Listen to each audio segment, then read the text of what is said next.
The Health and Human Services Department has canceled millions of dollars in funding for the drug maker Moderna to develop a bird flu vaccine.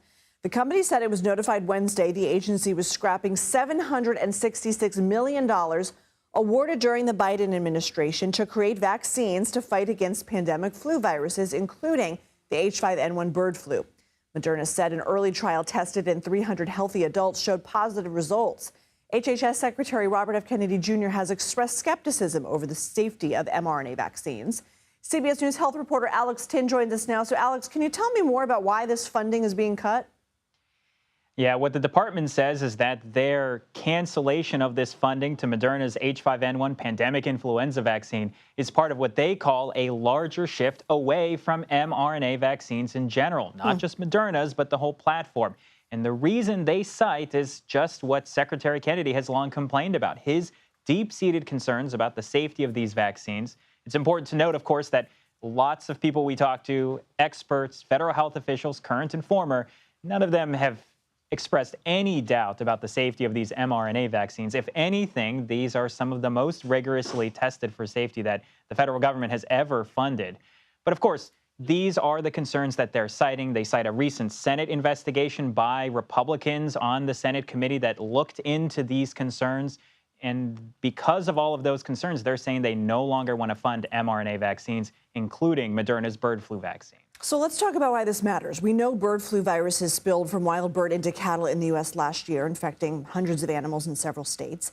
At least 70 people in the U.S. have been sickened by bird flu infections, mostly mild. One person has died. There are concerns among many in the medical community about stopping this funding if bird flu starts spreading from people to people. What are you hearing?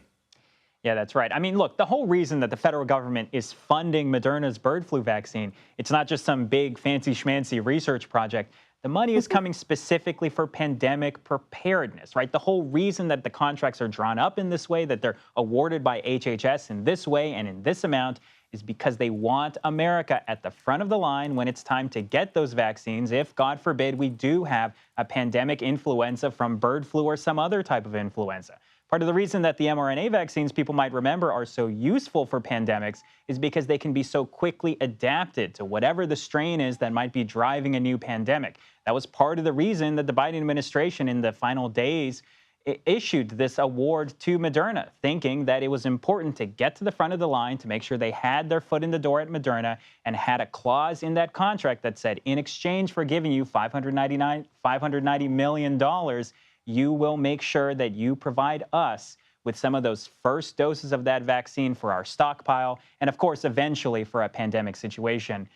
That goes away now that this money has been terminated. So I have to be quick with you, but is there any evidence that Moderna is going to be able to continue on without this funding, specifically when it comes to this type of vaccine? Yeah, I mean, look, Moderna is getting funding from other sources. Just to be clear, there are other countries that are funding Moderna's investigations into bird flu and pandemic influenza vaccines. So there's a pretty good likelihood their research and their development into this influenza vaccine will continue. The difference is it won't be funded by the United States. And if, again, God forbid, we do have a pandemic influenza, the United States won't be at the front of the line to get those vaccine doses. Alex Tin, thank you.